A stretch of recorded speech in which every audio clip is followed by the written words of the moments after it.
Bonjour à toutes et à tous et bienvenue sur AD Geek FR.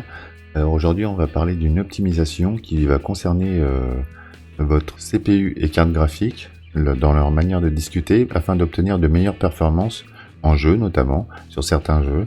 Ça va vous faire gagner beaucoup plus de ressources, c'est-à-dire qu'il y a une fonction sur votre GPU et votre CPU qui se manifeste par le BIOS, qui permet au CPU de prendre l'entièreté de la mémoire RAM, enfin VRAM, de votre carte graphique.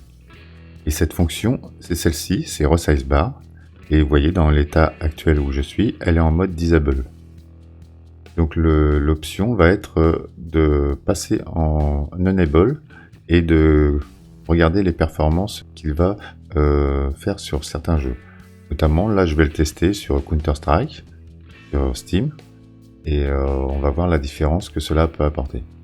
Donc dans un premier temps, je vais procéder au test de Counter-Strike via une démo et on va relever les informations et ensuite on va procéder à la mise en place de Resize Bar et dans un deuxième temps, on va refaire les performances pour voir la comparaison si on a gagné en gain de FPS et autres.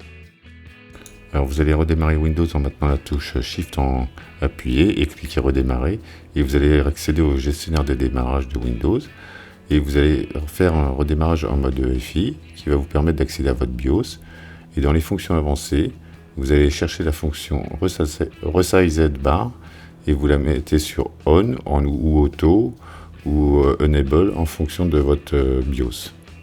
Et une fois ceci fait, vous n'aurez plus qu'à redémarrer et vérifier sur l'application GPU-Z que la fonction est bien activée.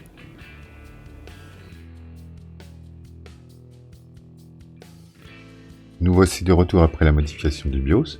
Comme vous pouvez le voir maintenant, la fonction Resize Bar est en mode Enable. Donc on va procéder au test sur Counter-Strike pour voir si on a obtenu un gain de performance.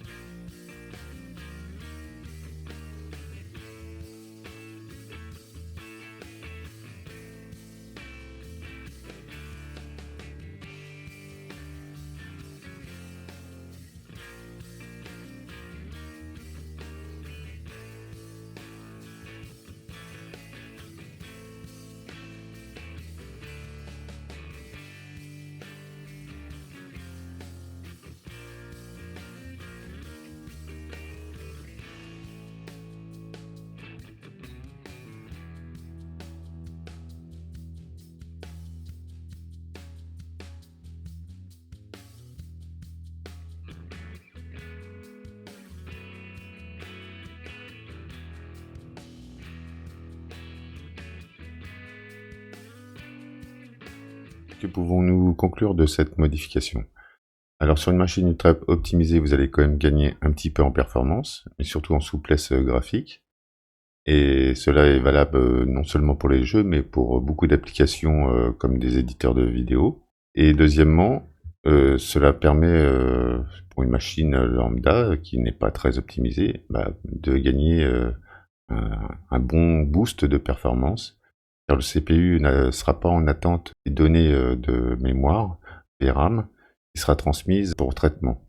On peut conclure que c'est une modification qui est à faire absolument pour avoir une machine optimisée au maximum. Ce ne sera pas une modification transcendante, mais ça apportera toujours son petit plus qui vous permettra d'avoir une souplesse au niveau de votre carte graphique, qui sera moins dans l'attente de transmission de données via sa mémoire au CPU pour que celui-ci le traite. Donc à tester avec plein d'autres applications. Je vous recommande de mettre en commentaire vos observations suite à cette modification. Et si cette modification vous a plu et que vous a boosté aussi, n'hésitez pas à liker, commenter, partager et je vous dis à bientôt pour une nouvelle vidéo.